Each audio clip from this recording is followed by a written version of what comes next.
Assalamualaikum warahmatullahi wabarakatuh. Perkenalkan, nama saya Lulu Sadatus Syifai dari NIM C5002000 akan membuat video materi ekstremitas inferior sebagai tugas inhal NIM genap. Nah, di ekstremitas inferior itu terdapat dua bagian, yaitu cingulum membri inferior dan pars libera membri inferior. Sekarang kita masuk ke cingulum membri inferior terlebih dahulu. Cingulum membri inferior dalamnya terdapat os coxae. Nah, os coxae sendiri dibagi menjadi tiga bagian, yaitu os ilium, os ischidium, dan os pubis. Nah, os coxae sendiri itu merupakan bagian atau separuhnya dari os pelvis. Jadi ini cuma segini aja. Nah, sekarang kita masuk ke cara membedakan os coxae tampak lateral ataupun tampak medial. Nah, menurut saya cara membedakannya, kalau tampak lateral itu terdapat ini acetabulum di tampak lateral ya. Kalau misalkan di tampak medial itu terdapat tuberositas iliaca.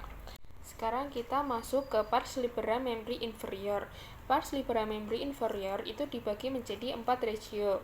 Pertama ada femur, ada genus, ada cruris, dan ada pedis. Nah, sekarang kita masuk ke regio yang pertama, yaitu regio femoris. Nah, di dalam regio femoris ini terdapat os femur atau tulang paha. Nah, cara membedakan os femur dengan os humerus itu ada pada kolum femorisnya. Kalau kolum femoris ini dia lebih panjang daripada os humerus. Sekarang kita masuk ke cara membedakannya antara tampak dari ventral atau dorsal. Nah, kalau misalkan dari ventral itu dia yang ininya tidak ada fossa intercondylarisnya. Nah, kalau misalkan dilihat dari dorsal itu terdapat fossa intercondylarisnya dan linea asperanya. Nah, sekarang kita memasuki ke regio yang kedua, yaitu regio patella. Nah, regio patella ini di dalamnya terdapat os patella.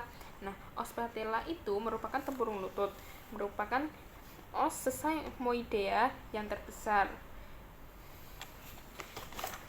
Cara membedakannya, os patella tampak dari ventral ataupun dorsal. Nah, kalau misalkan kita melihat dari ventral, itu akan terdapat fascias anterior yang seperti tidak rata kayak gini. Nah, kalau misalkan kita lihatnya dari dorsal, kita akan melihat fascias articularis.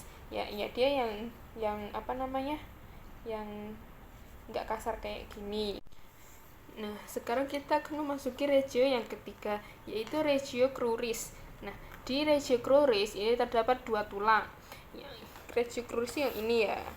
Ada os tibia, dia yang lebih besar, dan os fibula, dia yang lebih kecil. Nah, os tibia ini juga tulang yang menjadi penopang tubuh kita.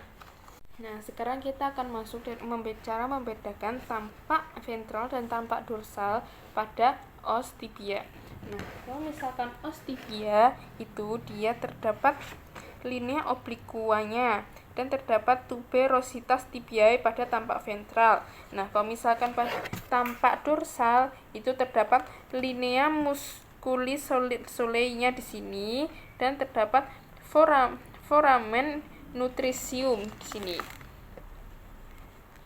Nah, untuk di bagian os fibula, dia kalau misalkan tampak ventral, dia terdapat sangat jelas margo interosseus. Nah, sementara di sini terdapat margo posterior.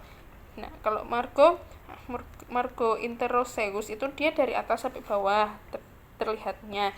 Kalau misalkan di tampak dorsal, dia itu hanya terlihat garis tengah saja.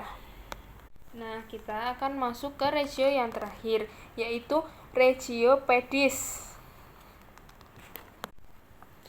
Nah, di regio pedis ini terdapat tiga bagian, yaitu ada ossa tarsalis, osa metatarsalis 1-5 tuah gapatma dan osa palang 1-5. Di osa palang sendiri terdapat 3 bagian, yaitu ada palang distalis itu yang paling atas, palang media itu tengah, dan palang proximalis itu yang paling bawah. Cukup sekian penjelasan tugas inhal materi ekstremitas inferior dari saya. Saya Lulus Sadatus Syifai, pamit undur diri. Semoga materi ini bermanfaat. Wassalamualaikum warahmatullahi wabarakatuh.